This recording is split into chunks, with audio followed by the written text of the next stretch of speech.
Comment faire les meilleurs zero fall possibles? Je suis persuadé que vous êtes déjà retrouvé dans des spot river, votre adversaire mise, vous payez, il vous montre la main gagnante et vous dites punaise, pourquoi j'ai payé spot, c'était évident qu'il bluffait pas. Ça vous fait perdre de l'argent, vous êtes en tilt, vous continuez à jouer, ce qui vous fait perdre encore plus d'argent parce que vous êtes en tilt.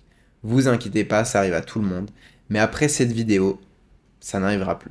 Je vais vous donner les méthodes techniques, les méthodes mentales pour tout simplement faire les meilleurs zero folds possibles. Et ces folds, en fait, ça va créer un edge sur vos adversaires et sur le long terme, vous allez tout simplement gagner plus d'argent.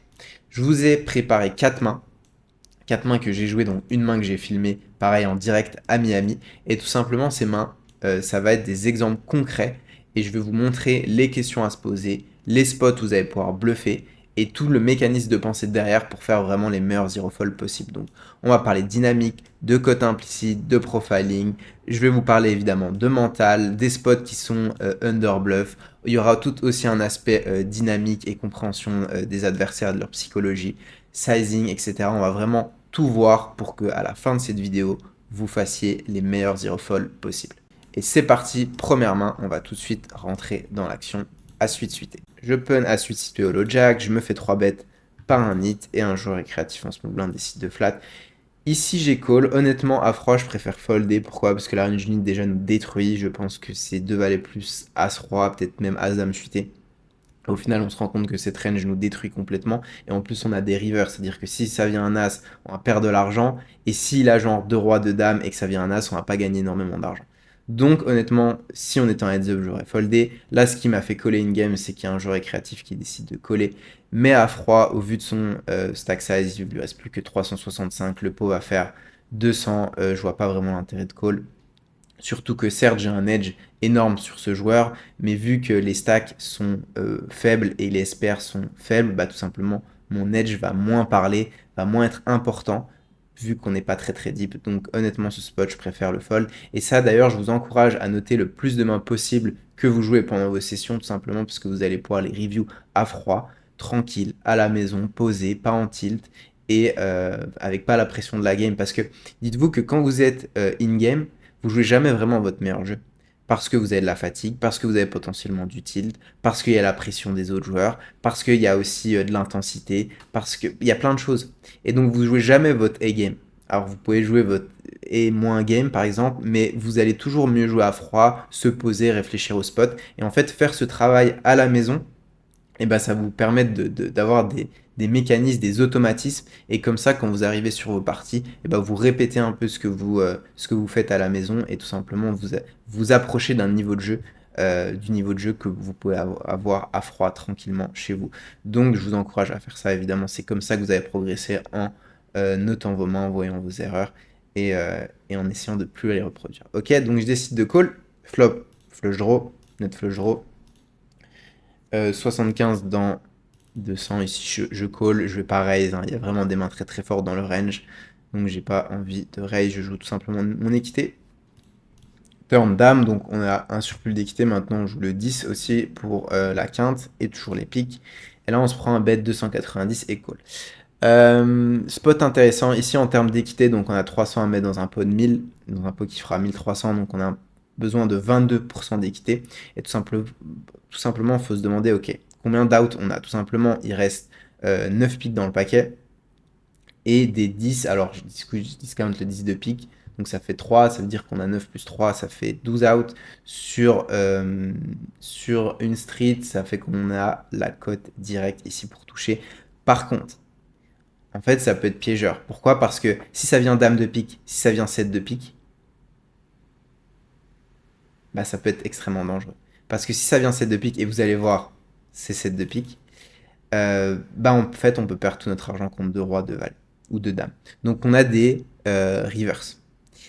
Et ça, faut le prendre en compte. Maintenant, ici, j'ai estimé que si je touchais, alors si je touchais quinte, j'allais pas prendre d'argent, mais si je touchais mon pic, j'allais aussi avoir des cotes implicites. Ça veut dire que j'allais gagner de l'argent. Pourquoi? Parce que je m'attends à ce que la range d'unity qui de barrel soit extrêmement forte. Et donc, versus si ça venait de pique, j'aurais donc bêté pour essayer de me faire payer par As-Roi. Enfin, As-Roi, je pense pas qu'il barrel, mais on va y réfléchir plus tard. Ou plutôt les brelans. Et j'ai la discipline également, vous allez voir. de folder sur un set de pique. Pourquoi? En fait, il faut se demander c'est quoi sa range. Déjà, il 3 bêtes. Donc sa range, c'est 2 valets plus As-3. As-Dame, ok? Il bête. Très bien. I2 barrel. Très bien. Ici, je vais discount 2 As, je vais discount As-3. Et en final, je m'attends à ce que sa range soit 2 rois, 2 valets, 2 dames. Et 2 dames fait sens. Hein. Il peut bête 2 dames 75 dans 200 au flop. Et on se rend compte que c'est 9 combinaisons de brelans et il les a tout le temps. Pur, 100% du temps. Il va jouer comme ça. Et donc, au final, on se rend compte que quand vous êtes dans un spot ici, que vos adversaires fait tapis, ok, donc il me couvrait à ce moment-là de la partie, demandez-vous, ok, est-ce qu'il y a un value cut dans sa range et est-ce que je suis dans un spot de bluff catching? Est-ce que j'ai un bluff catcher? Déjà, est-ce qu'il y a des value cuts dans sa range? Alors, est-ce qu'il peut bet une main genre As-3? La réponse est non, évidemment. 2 As, pareil. Pourquoi? Parce qu'il va jamais value bet ce run-out, surtout qu'il y a un jeu all-in, je peux avoir des très très bonnes mains. Et surtout, je m'attends même à ce que turn, en fait, il ne barrel même pas ses As-3 et ses 2 As. Et je m'attends ici, il soit extrêmement polarisé dès la turn. Donc, au final, il se value cut jamais. Les seuls value cuts qu'il pourrait avoir, c'est des flushs inférieurs. Par exemple, 5 et 6, 5 et 4 de pique, 9 et 10 de pique. Ok, 9 et 10 de pique fait quinte à la turn, donc c'est des mains qui pourraient barrel. Sauf qu'en fait, le profil va nous aider ici, parce que c'est un hit. En fait, il les 3 bet pas pré-flop. Donc il les a pas du tout dans sa range. Et donc au final, il n'y a aucune flush. Il se value cut jamais, il n'y a pas de flush inférieur. Et donc tout simplement, on est dans un spot de bluff catching. Et maintenant, il faut trouver ses bluffs. Il a juste aucun bluff. Et on se rend compte qu'en termes de combinaison, en fait, on va tout le temps run dans les 9 combinaisons de full qui restent et on va jamais gagner d'argent. Il n'y a aucun bluff dans ce spot, c'est pour ça que je décide de fold. Et j'ai la discipline de folder. Donc en termes de cote direct à la turn, j'avais des cotes directs. J'avais également des cotes implicites. Si je touchais mon pic, j'aurais donc bet, il aurait pas trouvé un fold avec ses brelans, pardon. Et tout simplement, j'ai la discipline de folder sur un set de pique, donc c'est ok. Évidemment, il montre paire de rois. Donc dans ce spot, ce qui nous a aidé, c'est évidemment... ah oui, je n'en ai pas parlé, mais la dynamique a aidé. Je me rappelle pourquoi je l'ai mis, parce qu'en fait, c'était un joueur qui gagnait. Et un joueur qui est NIT, il est vraiment attaché à son argent, il n'aime pas jouer des gros pots. Il est content de rentrer chez lui à la maison avec de l'argent, donc forcément, il va jamais run des bluffs. Le profil nous a aidé, c'est un mec qui bluffe jamais. Il n'y a pas de value cut dans sa range. Je vous ai un petit peu parlé des cotes implicites. Je pourrais en faire une vidéo entière ou peut-être avec d'autres spots pour vous expliquer d'un point de vue purement mathématique comment les calculer. Je pense que si ça vous intéresse, dites-moi en commentaire. Et donc, au final, quand on prend tout ça en compte, la dyna, le profiling, l'analyse de range, bah, on se rend compte que on trouve un fold qui est au final assez facile à l'arrivée. On enchaîne, deuxième main, une main que j'ai jouée également à Miami en 25-50, en 10-25 pardon. Et c'est parti, on va tout de suite rentrer dans l'action. Alors, on se retrouve donc avec As-Valet de cœur en 5-10-25, donc à Miami c'est 5-10 et ça passe très très souvent en 5-10-25. C'était le cas ici, je décide d'open 3x, on se fait call par un joueur récréatif éclairé, c'est plutôt un bon joueur, bon il perd de l'argent parce qu'il y a des très bons règles à ses limites, mais quand même il a une bonne compréhension du jeu. Son profil c'était un joueur plutôt tight, plutôt passif, et la dynamique je vous en parlerai juste après. Je décide ici de ces bêtes, on peut ces bêtes small, on peut check, honnêtement on peut faire les deux avec cette main. Je sais de source sûre que je me fais jamais de check raise en bluff, c'est un joueur qui est extrêmement passif, en plus la dynamique a fait que il va très très peu bluffer, pourquoi? Parce qu'en fait il vient de run un bluff. Il vient de run un bluff 2 mains avant, je me rappelle très bien, et au final les joueurs qui sont plutôt tight, qui run un bluff, bah au final en fait ils le font parce que de temps en temps ils comprennent qu'il faut bluffer, même si c'est des joueurs tight, et aussi ils le font pour leur image, etc. Là ils comprennent, ils viennent de se faire catch, croyez-moi que maintenant il va resserrer sa range et jouer exclusivement en value, et donc je m'attends avec ces deux points, bah en fait de jamais me faire check raise. Si c'est un joueur plutôt agressif, qui a beaucoup de check raise ici, je préfère checker parce que j'ai quand même pas mal de backdoor équité et je vais pouvoir réaliser mon équité gentiment sur la turn et la river. Mais ici je décide de bet. On se fait call, turn dame. J'essaie de check back ici, pas vraiment d'intérêt à miser. J'ai pas envie de tourner mon main en bluff. Je bats des choses, je bats des mains genre 4 et 6 8 As-2, As-4, les combos à pique, etc. J'ai aucune fold d'équité évidemment sur une dame, sur un 5x non plus et sur les paires, donc ça accomplit pas grand chose de bet ici. J'aurais bet plutôt peut-être des fleugeraux un peu plus low sur lesquels j'ai de la fold d'équité sur justement As-4, As-2, des fleugeraux supérieurs, etc. Ce genre de fleugeraux, je les aurais misés en bluff, mais pas As-Valet de cœur à la turn. turn cœur, enfin river cœur, on est content. On se prend un bet 200, qui est plutôt un gros size, il faut faire attention dans ce spot.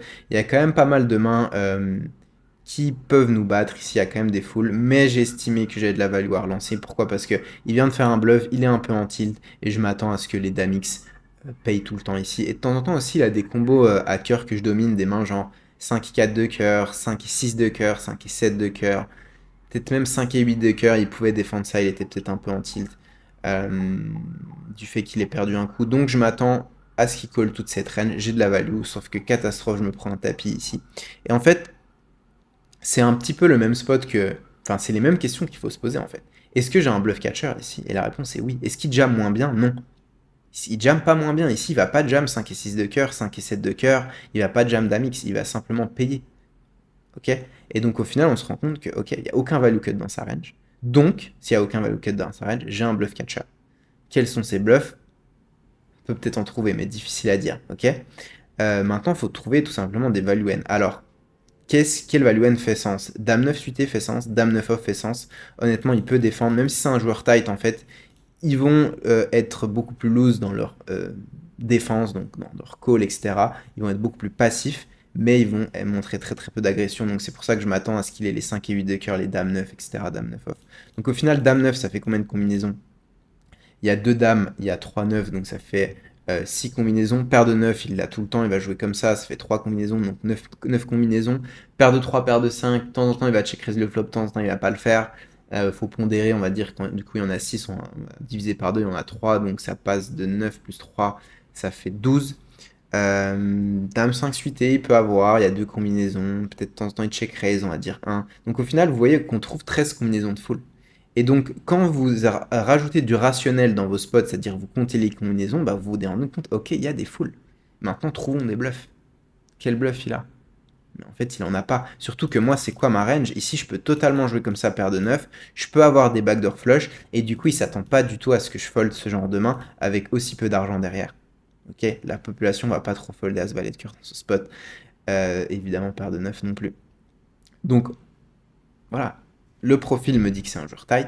La dynamique me fait qu'il vient, me dit qu'il va pas bluffer. Pourquoi? Parce qu'il a run un bluff juste avant. Ok? Deux choses. On compte les combos, on a une approche plutôt rationnelle et mathématique du jeu. Et tout simplement, on trouve aucun coup de bluff. On est dans un spot de bluff catching. On s'est posé toutes les bonnes questions. Et tout simplement, ici, faut trouver la discipline de folder. C'est ce que j'ai fait. Et je vais vous donner un petit trick mental. Ici, ce que vous pouvez vous dire, c'est frustrant. Hein, on a moins de 1000 euros à rajouter pour un pot qui va être assez gros. On a notre flush draw. On se dit, on essaie en fait, on essaie de se trouver des raisons de call en se disant, ouais, mais peut-être qu'un jour il jam 5 et 6 de cœur. Non. Il n'a pas de jam 5 et 6 de cœur. Il a tout le temps full dans ce spot. Et pourquoi vous vous dites ça? Parce que, en fait, c'est frustrant de faire des gros folds. C'est extrêmement frustrant parce que ici on se voit beau. On se voit, ouais, on s'attend à un call muck. On se dit, putain, je vais remporter un pot de 1900 euros, 1900 dollars ici. Et donc, au final, ce qu'il faut se dire, c'est pas, oh non, je vais perdre le pot. Et donc, tout l'argent qui va avec, c'est-à-dire les 750, les 200 au flop, etc. Enfin, non, combien j'avais mis au flop? Les 55 pré-flop, les 55 au flop, les 75 pré-flop, etc. Faut pas se dire ça. Faut pas se dire je vais perdre cet argent. Faut se dire je vais gagner 1000 euros parce que je vais réussir à folder. Et dites-vous en fait, essayez de vous comparer à la population, à vos adversaires. Ici, la plupart des joueurs vont pas trouver un fold, ils vont coller. Et en fait, du coup, ils vont perdre 1000 euros en plus. Bah vous n'êtes pas ce joueur en fait et vous allez créer un edge. C'est ça en fait. Vous allez créer un edge, vous économisez 1000 euros, eux ils perdent 1000 euros. Tout simplement, c'est ce qu'il faut se dire. Faut pas se dire je perds le pot et les 750 plus qui vont avec, je gagne 1000 euros dans ce spot. J'ai trouvé un fold et bon, j'ai pas vu sa main, mais je suis assez persuadé qu'il avait un full dans ce spot. Et donc vraiment, ayez la discipline de folder quand vous êtes dans des spots qui sont complètement underbluff par la population, que la dynamique n'est pas favorable, que le profil c'est un profil qui bluffe jamais et c'est des spots qui sont très très rarement bluff et donc jamais bluff par les profils plutôt tight. Ayez vraiment cette discipline de folder. Et honnêtement, vous allez faire de l'argent en cash game live si vous avez des ranges préflop solides, que vous jouez de manière solide et vous avez les meilleurs explos préflop, que vous arrivez à faire des gros value bets et des value bets bien signes, et si vous arrivez à trouver ces spots d'hero fold quand la population ne bluffe jamais. Si vous faites juste simplement ces 3 choses, ces 4 choses, sans aller dans le... Enfin, sans faire des choses extravagantes, faire des plays incroyables ou des plays très très avancés. Juste en faisant ça, vous allez être un joueur gagnant et faire partie des 10% des joueurs qui gagnent en cash game live. Ok. Next 10, on passe tout de suite, c'est une main toujours pareil à Miami que j'ai joué, en plus je l'ai filmé, donc on va essayer de détecter des tels et je vais essayer de vous parler des tels et c'est vraiment quelque chose que vous allez pouvoir prendre en compte quand vous allez être dans des spots pour Herofall. Alors, 2-5 ici, un jeu récréatif qui limp, un règle plutôt taille des d'ISO, bon, spot de squeeze assez évident ici, je fais 4.5x, honnêtement, on peut faire 5x, on peut faire 5.5x, on peut faire un peu plus cher. Il décide de call, très très bon flop pour moi, ici il décide de bet small. Pour faire continuer une range assez large, j'ai pas envie de faire folder des 10x, des rois dames, des dames valets suitées, des mains comme ça, des paires de valets, des paires de dames aussi, il est pas forcément obligé de 4 bet tout le temps. Et c'est un board que j'aurais ces bêtes à très haute fréquence, du coup j'utilise ce sizing, on se fait call, turn une brique, on 2 barrel ici assez cher, je commence à me polariser et target tout simplement les As-Valet, As-Dame, les 10x à pique. Et de toute façon, je sais que, ou les rois dame, dame valet de pique aussi vont continuer à coller. Et de toute façon, je sais que la range que j'ai citée, c'est-à-dire roi dame, dame valet, paire de valet, paire de dame, 10x sans les piques, va tout simplement folder, peu importe le size. Et donc, je target toute la range que je viens de vous citer, je me polarise. Sauf que là, il fait tapis. Et en fait, ici, faut se poser et faut se dire, ok, qu'est-ce qui jam dans ce spot? Il est en position. Et au final, sa range, c'est quoi qui call le flop? On va juste essayer de bien comprendre sa range. Sa range qui call ici, ça va être des 10x, des mains genre 10 et 9 suités, enfin les 10 suités, dame 10 suités, roi 10 suités, peut-être un peu 16 pré-flop. Même si c'est un rectangle, je pense que c'est pas sûr qu'il les ait tous. Mais bon, il va avoir as-dame suité, as-dame off, as-valet suité, des mains comme ça. Roi dame suité, dame valet suité, ça va être ses mains qui vont call au flop, ok? Bah en fait, si la roi dame sans les piques, il va fold, dame valet suité sans les piques, il va fold, tous ces 10x, il va les fold, les as-dame, les as-valet, il va jamais jam. En fait, il est dans un spot où, moi, en fait, en value, qu'est-ce que je représente? Je représente deux as, as-10 suité, as-roi suité, ou as-roi off, ou paire de 10, ou as-5 suité en bluff pré-flop, ou peut-être même as-2 suité de temps en temps, je peux prendre le spot. Ma range est extrêmement polarisée. Et quand vous avez des mains très très fortes, et vous êtes très très polarisé, la population va jamais vous bluff. D'ailleurs, la main d'après, c'est exactement ce concept que je voulais vous montrer et que je vais vous montrer dans la main juste après. Mais ici, au final, dans ce spot, j'ai une range tellement forte, je suis tellement polarisé, et en plus, sa range comporte pas de bluff. Parce que toutes les mains que je viens de citer, en fait, les As-Dame, les As-Valet, les 10x à pique, les Rois Dames de pique vont juste simplement coller, vont réaliser leur équité. Et donc, au final, c'est frustrant parce qu'il n'y a pas énormément de mains qui nous battent. Mais au final, il y a quoi? Il y a As-10 suité, deux combinaisons, paire de 10 qui peut totalement jouer comme ça, trois combinaisons, donc ça fait 5 combinaisons. Et il peut avoir des As-5 suité, toujours pareil, ça fait deux combinaisons. Donc vous voyez, on trouve 7, 8, il y a As-2 suité, peut-être, alors faut pondérer, de temps en temps, il va encore sloper la turn. Mais on arrive à trouver 5, 6, 7 combinaisons de mains qui font du sens, et au final, aucun bluff. Aucun bluff parce que sa range est extrêmement fine, et surtout ma range à moi est extrêmement forte. Et quand vous avez une range forte et que vous faites une action du coup qui est forte, c'est-à-dire un gros bet si vous êtes polarisé et que votre adversaire vous montre encore plus d'agression, c'est jamais un bluff. Et ici j'ai tanké, je vais vous montrer, hein. J'ai tanké vraiment longtemps et j'ai décidé de folder. Et il m'a dit plus tard, c'est un règle donc on se connaît et on s'apprécie, il avait paire de 10 dans ce spot. Et au final, je le remercie, parce que tout simplement, s'il décide de slow play et que river c'est une brique, je perds tout mon argent. Ou même un pick, ça va être difficile de pas me faire stacker en fait. Donc au final, il n'y a pas beaucoup de rivers sur lesquels je m'en sors. Et au final, je le remercie de jouer comme ça sa range. Parce que je sais que plus tard dans les spots contre lui, je sais très bien que quand il va coller, bah, il va avoir des mains pas très fortes. Et du coup, je pourrais faire des gros value bet sin ou des gros bluffs. Parce que je sais que sa range va être assez faible parce qu'il n'arrive pas à balancer sa range et à rajouter des mains fortes turn dans sa range de call. Et je sais très bien que dès qu'il a une main, il va fast play. Je décide de trouver le fold. Il monte de 10 et tout simplement, je vais essayer de vous montrer. On va essayer de trouver des tels sur ce joueur. Alors, As-Roi, donc je décide, vous voyez, je décide de 3 bêtes. On va passer assez vite. Est-ce que je peux mettre en vitesse accélérée peut-être? Je vais quand même avancer comme ça, je décide de ces bêtes. Le problème c'est qu'il est loin, on voit pas grand chose en final. Il colle assez vite le flop. Après, c'est ça qui est difficile contre les joueurs réguliers, c'est que, alors je vais juste cut le son, c'est ça qui est difficile contre les joueurs réguliers, c'est que c'est assez dur au final de trouver des tels. Ça va prendre du temps, mais par contre, quand vous avez un tel, c'est instructeur, parce qu'en fait, c'est des joueurs réguliers, vous les voyez tout le temps, et si vous arrivez à détecter un tel, et je vous en parlais après, j'ai détecté un tel sur un joueur quand à l'époque je jouais à Barcelone, un joueur français en plus. Euh, Si tu passes par là, peut-être que je pourrais te dire c'est quoi ton tel et que j'ai pu exploiter pendant pas mal de temps. Du coup, je décide de bet. On va voir, on va essayer. Donc, je décide de bet. 310, non, mais y a rien à voir au final. Il avait vraiment une trop trop bonne poker face.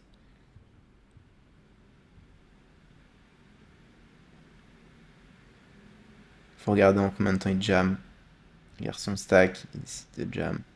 Et honnêtement, il a l'air assez serein. Bon, il avait paire de 10 brelots, il a les nuts, mais assez serein. Vous voyez, la vidéo dure longtemps parce que c'est très embêtant. C'est très très embêtant de folter. C'est assez dur au final quand vous avez investi beaucoup d'argent. J'ai vraiment plus d'argent, plus beaucoup d'argent derrière. J'ai déjà investi beaucoup de sous, etc. etc. J'ai une très bonne main. Mais en fait, c'est ces folds qui font la différence. C'est ces folds qui font la différence sur votre taux horaire. Et vous allez gagner une tonne d'argent à la fin de l'année. Vraiment, c'est des dizaines de milliers d'euros à la fin de l'année que vous allez économiser en faisant ces folds. Et pour vous parler du coup d'un tel ici, que moi j'avais remarqué sur du coup ce joueur français à Barcelone, c'est qu'au final, quand il était dans des spots compliqués, parce que ici c'est un spot compliqué, s'il a une main comme Aura Dame de pique, qui décide de temps en temps de push, ou As Dame, etc., il n'est pas dans un spot confortable, il prend son temps, etc. Et évidemment, quand vous avez paire de 10, vous avez un no-brainer. Bah, vous savez que vous êtes dans un fauteuil, vous avez les nuts, enfin, vous perdez contre deux As, mais bon, vous avez presque les nuts, vous êtes très très tranquille. Et ben en fait, j'avais remarqué ce rythme que j'avais sur ce joueur français à Barcelone, c'est que dans les spots compliqués, en fait, où il n'avait pas de décision, où la décision était extrêmement facile, il savait qu'il allait value bet all in river parce qu'il avait les nuts ou check jam, etc. Donc une main extrêmement forte. Et bah au final, il réfléchissait pas, ça se voyait dans son regard. En fait, il fixait le flop et il le regardait avec le regard vide. Vous savez, quand des fois vous avez des bugs, où vous avez le regard qui est bloqué, et ben en fait, c'est exactement ce qui lui arrive. Et il faisait ça à chaque fois qu'il était nuts ou qu'il était en value ou qu'il avait une très très forte main. Et du coup, il fakeait le fait de devoir réfléchir, sauf que son regard était vide et ça se voyait qu'il réfléchissait pas. Alors que quand il était dans un spot compliqué, et ben en fait, faut réfléchir. Et donc, en fait, il se trahissait lui-même, son regard le trahissait, parce que quand il était dans un spot compliqué, et ben en fait, ça se voyait qu'il réfléchissait. Et donc, à chaque fois que j'étais contre ce joueur, je regardais tout le temps son regard, et je voyais qu'il regardait le flop, et des fois, ça se voyait vraiment qu'il était extrêmement concentré sur le board, et je savais qu'il avait une main plutôt faible ou qu'il allait être dans un spot difficile. Et des fois, quand il était en. Juste, il fixait et il avait le regard vide, je savais, ok, je sais, il sait déjà ce qu'il va faire, il va value bet, il va jam, il va machiner, il va check raise parce qu'il est nuts. Et ça m'a rapporté énormément d'argent contre ce joueur. Et c'est ce que je vous disais, quand vous avez un tel sur un joueur régulier, ça va vraiment être destructeur. Alors après, il faut beaucoup d'occurrences, il faut vraiment que vous soyez sûr de vous. Euh, et il faut pas non plus accorder trop d'importance au tel. Pareil, je pourrais vous en faire une vidéo exprès sur les tels. Mais c'est quelque chose, voilà, c'est un élément en plus que vous pouvez prendre euh, dans votre décision. Alors, je réfléchis, je tank, je suis dégoûté, hein. Je suis dégoûté. Mais j'étais bien, j'étais début de session, j'étais frais. Et peut-être que justement ce fold, bah, si vous êtes fin de session, vous êtes un peu en tilt, vous perdez déjà 2000, etc. Peut-être que vous le faites pas. Et c'est pour ça qu'il faut être fort mentalement, il faut continuer à les faire ces folds. Je réfléchis, et je finis. Je regarde ma main, allez, je fold. Voilà les gars, pour cet HH. Dernière main les gars, qui va reprendre un peu ce que je vous ai dit, et juste après tout simplement, je vais tout récapituler, comme ça vous allez avoir toutes les questions à se poser pour faire un bon fold. Donc c'est juste après, mais on va faire cette main juste avant. Pareil, une main que j'ai jouée. Miami, ici je décide de défendre Roi 5 suité, c'est une défense. Alors est-ce que vous voyez bien? Oui, c'est bon. C'est une défense qui est un peu loose, mais le reg est assez low ici. Le joueur est créatif ici, donne énormément d'actions. On est en position contre lui, c'est 3x. Du coup, j'essaie de compléter complètement, enfin pour jouer contre lui. Si on était en heads up, j'aurais foldé. On trouve top pair, pas de kicker, je décide de check call, on a quand même backdoor flush draw. Le 5 est un out qui est clean. On trouve notre flush draw. Notre adversaire barrel. On call ici. Mais déjà, en fait, dans ce spot, il faut quand même réfléchir. Parce qu'ici, on a un no-brainer. On a top pair, on a backdoor flush, on va check call quoi qu'il arrive, ok. Mais déjà, réfléchissez. Dites-vous, ok, est-ce que là, vraiment, il bluffe beaucoup? Ok. Et au final, vous pouvez déjà réfléchir à sa range, déjà essayer de trouver des tells, déjà trouver des sizing tells, mieux comprendre sa range, mieux comprendre les textures de board, etc. Et aussi, vous allez pouvoir trouver des strats de donk bet parfois. Parce que ici, qu'est-ce qu'on fait si ça vient carreau? Qu'est-ce qu'on fait si ça vient un roi? Qu'est-ce qu'on fait si ça vient un 5? Est-ce que potentiellement on peut pas trouver une strat de donk bet? Ça peut être intéressant. Alors contre un règle, on va pas trop le faire, genre pas donk bet à chaque fois qu'on a et checker dès qu'on a une main faible, parce que sinon il va le comprendre, on va se faire défoncer. Mais contre un joueur plus récréatif ou un joueur que vous revoyez pas, bah tout simplement c'est des stratégies que vous allez pouvoir utiliser. Donc prenez votre temps à la turn et posez-vous cette question, même si vous avez un no-brainer et vous savez que vous allez call. C'est ce que j'ai fait. Turn roi, j'essaie de checker. Et si je me prends 200 et ici j'ai un fold, et au final c'est un fold qui est facile. Pourquoi? Parce que, encore une fois, ma range est extrêmement forte. Ma range c'est un roi dans ce spot, j'ai énormément de rois. Ma range est forte, et mon adversaire met énormément d'argent dans le pot. Et en plus c'est un joueur tight. Et en plus faut trouver des bluffs. Quels sont ces bluffs? Ici il en a très peu. Pourquoi il en a très peu? Déjà il reste de loin, donc sa range est forte. On va essayer de se refaire tout le coup. Préflop il reste de loin, ici décide de ses bêtes dans deux joueurs, enfin on est trois, il y a quand même, enfin, on est deux joueurs, dont un joueur qui est très CS, très récréatif, sur cette texture qui frappe son range, ça frappe aussi un peu le mien. Je peux avoir des bonnes mains sur cette texture. Il y a deux callers. Il décide sur ce 8 de 2 barrels, alors qu'il y a deux barrels assez chers, alors il y a toujours pareil, c'est la même config. Je me fais call, et river c'est une très très, enfin il se fait call, et river c'est une très très mauvaise carte pour lui. J'ai tous les rois dans ma range. J'ai roi dame, j'ai roi valet, j'ai roi 5 suité, j'ai toutes ses mains. Et ils s'attendent pas du tout à ce que la population fold. Et au final, c'est quoi ces bluffs? Déjà, il s'ébête pas beaucoup en bluff, déjà il 2 barrel très peu, et en plus il abandonne tous ses bluffs à la river. Et donc au final, il faut se demander, dans ce spot, est-ce qu'il se value cut? Est-ce qu'il va bet comme ça 2 as? Est-ce qu'il va bet comme ça 2 dames? Est-ce qu'il va bet comme ça as 10? Alors il y a des joueurs qui vont le faire, qui vont complètement overplay leurs mains, et contre ce genre de joueurs qui réfléchissent pas très bien, je vais jamais folder mon top range, ok?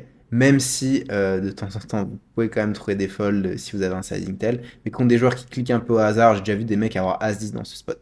Mais ici c'est un règle, il comprend très très bien, il va pas barrer l'As-10, il va pas barrer l'As-10 ni à la turn ni à la river. Ok. Donc au final on est dans un spot où il n'y a aucun value cut, ok, et il y a très peu de bluff, voire quasiment aucun. Et ma range est extrêmement forte. Déjà, il y a très peu de bluff naturel. Alors, il peut avoir As-Dame, As-Valet, Dame-Valet, des mains comme ça. Sauf qu'il va très peu les 2 barrels, au vu de ce que je vous ai dit, vu qu'il y avait un joueur récréatif dans le coup. Et ma range est beaucoup trop forte, parce que j'ai plein de rois dans ce spot. Il est en train d'avoir aucune fold d'équité contre un roi, et donc va tout simplement abandonner. Demandez-vous, mettez-vous à sa place, qu'est-ce que vous bluffez ici? Imaginez vous avez barrel une main comme Dame-Valet, ou Valet 9 suité, ou As-5 de carreau par exemple. Bon, vous n'êtes pas censé open Valet 9 de carreau, ni même trop ses bêtes à 5 de carreau, mais bon, imaginez que vous avez sa river versus check. Est-ce que vraiment vous avez envie de miser? Difficile, quoi. Et donc en plus, un recta, il va jamais le faire. Donc ici, j'ai trouvé un fold. Et bon, j'ai pas vu sa main, mais je suis assez sûr de moi. Voilà les gars pour ces 4 mains, et je passe tout de suite à la conclusion au récap. Alors, pour conclure, je vous ai mis 11 questions, enfin 11 choses à réfléchir pour faire des bons folds, des bons hero folds. La première, et c'est évidemment, je vais me répéter sur tout ce que j'ai dit au fur et à mesure des mains, mais comme ça, vous pouvez le noter chez vous, et comme ça, vous vous rappelez quand vous êtes dans des spots de bluff catching, et des spots où vous allez pouvoir trouver des gros folds. Alors, première question à se poser, est-ce qu'il a des value cut? Est-ce que j'ai un bluff catcher? Est-ce que j'ai dans un spot de bluff catching? Parce que par exemple, si vous estimez que vos adversaires va value bet moins bien que votre main, bah vous collez. Ok. Ici, par exemple, avec Roi 5 suité, le spot juste avant, si on estime qu'il va tout le temps barrel de dame, de valet, as 10, je vais jamais folder mon roi, évidemment. Mais dans cette config, je sais il n'y a pas de value cut et que j'ai un bluff catcher. Donc demandez-vous déjà cette première question. Si vous avez un bluff catcher, vous pouvez passer aux questions suivantes. Si vous n'avez pas, enfin s'il y a des value cut dans sa range, bah tout simplement vous collez. Ok. Question extrêmement importante. Profil. Est-ce que mon adversaire est capable de bluff dans ce spot? Si c'est un hit complet, ok, si c'est un mec ultra tight, bon bah c'est bon, on s'arrête là. C'est qu'il bluffe jamais. Certes, il va peut-être avoir des bluffs naturels, certes, il y a des values, machin, machin, machin. Sauf que sa range n'est pas du tout équilibré, pas balancé, il n'y a que des values. Bon bah la réflexion s'arrête là, folder. Aussi simple que ça. Alors, c'est assez rare des joueurs qui bluffent jamais, jamais, jamais, même des joueurs tight vont bluffer, donc c'est quand même important de se poser les questions suivantes. Trouver des bluffs. Quels sont ces bluffs? Ok, j'aurais pu rajouter aussi quelles sont ses mains en value aussi, comme ça vous essayez de compter les combos et vous allez voir son ratio value bluff, la cote de pot qu'il vous donne, mais ça je vais en parler juste après. Mais demandez-vous quels sont ses bluffs. S'il a des bluffs, si vous êtes dans un spot de bluff catching, si votre adversaire est capable de bluff, quels sont ses bluffs? Et si vous arrivez juste pas à trouver de combo, c'est qu'il a pas de bluff. C'est qu'il a soit pas de bluff naturel, soit pas de random bluff, soit il bluffe tout simplement pas le spot. Ok. Demandez-vous aussi si vous n'avez pas trop d'infos sur le profil, vous savez pas trop qui est ce joueur, demandez-vous est-ce que c'est un spot qui est bluffé par la population. Et vous allez voir qu'il y a des spots qui sont complètement under bluff et des spots qui sont over bluff par la pop. Ok. Par exemple le pot, je vais revenir le pot que j'ai joué en 10-25, c'est très très rarement bluff. Pareil, ce spot aussi, très très rarement bluff. Pourquoi? Parce que je représente une range forte. Et je suis polarisé. Ok. Ayez une approche mathématique, donc de code du pot, vous calculez votre code, vous essayez de calculer le ratio value bluff de votre adversaire, voir s'il overbluff complètement le spot ou s'il underbluff, et ça c'est une question très importante à se poser. Quand vous êtes dans un spot de bluff catching, demandez-vous, ok, est-ce qu'il bluffe plus qu'il est censé bluffer par rapport à ses value N? Et j'ai sorti une vidéo où c'était l'inverse, où c'était des spots du coup de hero call, et on voit qu'il y a vraiment des spots où les mecs vraiment overbluff. Et donc vous allez pouvoir les reconnaître. Alors MDF, je l'ai mis, c'est minimum défense frequency, donc c'est le pourcentage de fois où vous allez devoir vous défendre, parce que vous devez vous défendre, sinon vous êtes trop exploitable. Je ne vais pas en parler plus dans cette vidéo, parce que je ferai une vidéo exprès sur les mathématiques, ça va sortir très bientôt. Sixième point, demandez-vous son sizing, ok, parce que vous allez voir que des fois, il va peut-être avoir une range équilibrée, mais il va avoir un sizing complètement déséquilibré. C'est-à-dire que quand il va utiliser par exemple, pot, il va avoir que sa range de value, et quand il va faire mi-pot, que sa range de bluff.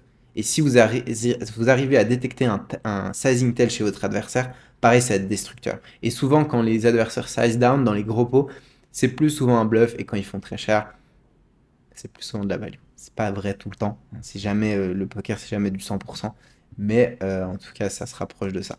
Demandez-vous quel est votre range perçu. Parce que si vous avez une range forte, c'est rare qu'il vous bluffe. Si vous avez une range plutôt faible, bah il y a de grandes chances qu'il vous bluffe. Demandez-vous où vous en êtes également dans votre range. Si vous êtes dans votre top range et que vous estimez que votre adversaire peut bluffer, bah vous pouvez trouver des zero call parce que vous devez vous défendre. Mais si c'est pas le cas, si vous êtes vraiment bas dans votre range et que votre adversaire bluffe pas, bah foldez. Même d'ailleurs si vous êtes haut dans votre range et que votre adversaire bluffe jamais et que vous êtes dans un spot de bluff catching, foldez quand même. Okay. Prenez en compte aussi la dynamique et la psychologie des joueurs, parce qu'un joueur en tilt va être beaucoup plus enclin de bluffer, un joueur qui gagne, pas vraiment, un joueur qui a de l'ego contre vous va potentiellement vous bluffer, va jouer plus loose, donc il va falloir réévaluer les combos, etc. etc. Okay. Essayez de détecter des tels. Et toujours aussi les bloqueurs, c'est un truc en plus, essayer d'avoir des bloqueurs quand vous les collez. Donc là, on est plutôt dans la masterclass Hirofol. Prenez en compte vos bloqueurs. Voilà les gars, fin de cette vidéo. Si vous voulez maintenant que je vous aide à multiplier vos gains en cash game live, vos gains mensuels, allez en description, je vous offre un coaching. Faites-vous ce cadeau, vous inquiétez pas, je ne mords pas, je suis là pour vous aider gratuitement. Allez, ciao.